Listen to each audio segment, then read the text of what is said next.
Something I learned lately is you have to fight for your right. I think boomers are so aggressive because they learned in all their years that you have to fucking open your mouth. You have to be like, hey, listen to me. Hey, hello. And then all of a sudden, like, oh, what? They're like waking up from their daydreams and they're like, oh, what do you want, man? Someone cuts you in the line, you choke them to death. Exactly.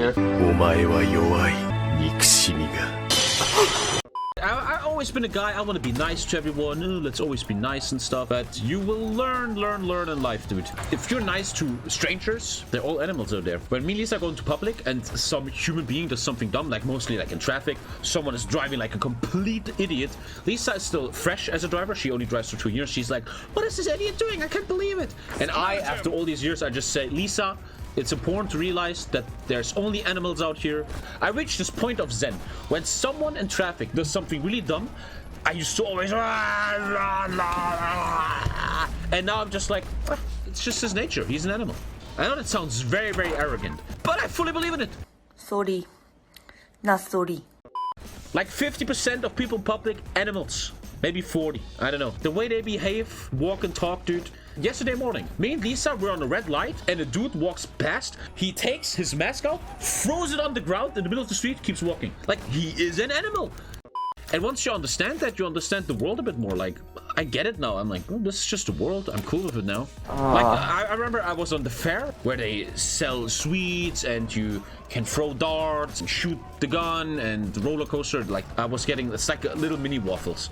I was standing there, right? I'm a grown-ass man, 31 years old, you know, and these two young guys, okay? And they just come from the other side. They're like, oh, I was scared. Eine Waffel bitte. And then the woman said, sir, you have to wait for emeralds. Well, if you don't want my money, I'll go somewhere else. They don't give a single shit. And then I was watching them, because I'm a guy, I always watch my surroundings. And these two guys, these two young fellas, in their little jackets and their cappies and that fucking bag, they will just sit down in the beer garden and do nothing. They will just sit there with their phones. The point is, though, I understand now that some things that the old guys said back then are kind of fucking true. That's the point. You're gonna get there too. You just wait. You just wait when you get old. You're gonna be like these fucking young people. Fucking idiots. Yes, I'm becoming a boomer. And I'm okay with it. I mean, when I was young, I was a fucking idiot anyway. Also, man, you know. Can they do this? Alright, so someone else. And I was right 3 years ago. I'm gonna say it like the biggest boomers. A basic line of respect in public. Just the minimum basics of not touching people, of not crossing line, of not coughing in people's face. Just the minimum basic. We live in society. We live in a society where for many, many decades, we didn't call it out anymore when people act asocial. Now they just do what they want and no one stops them anymore. I hate going out lately, man. I hate being among people. I look at everything, man. And you see so much weird stuff and people just being weird. And I just feel like I want to go home and play my video games. I just want to be in my own world again.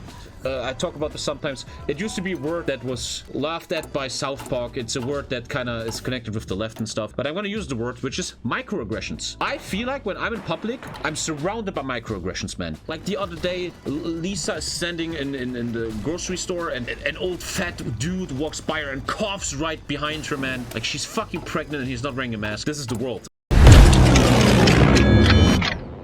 What you can change in your life is how you handle this stuff. The older I get, the more I just don't want to be out anymore. It happens all the time in Germany, probably in your country. There's a guy next to you on the red light and he sees your BMW and he's like, oh, fuck you, I'm faster than you. And I just feel like, Dicker, ey, wallah, fahr doch einfach, Bruder. I don't give a shit about your little street race here because you need to cope for something.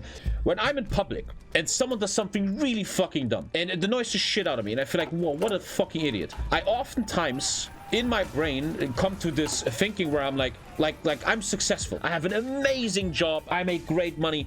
And I always think about these attributes and I feel like, bro, you can do what you want. You can cross the line. You can fart in the elevator. You can cough in my face. And I remember when I was younger and I didn't have this. I was a loser. I was shit at school. I had no girlfriend. I was poor. It was much harder for me to cope with stuff like this because I was so unhappy with myself, which once again leads us back to the thing I always call the loser principle. I was so unhappy with myself, so I was unhappy against the world. And nowadays, thanks to the stream, thanks to Lisa, thanks to everything going well, I just feel so much more like zen in a way that, dude, do what you want. If my business will die one day, like the stream dies and I'm just nobody again, I think that would really bug me, man. Like I will be in public and someone is an idiot and I feel like, yeah, I'm not above you, man. We're the same. Tommy the elitist ginger. Tommy is above us, guys.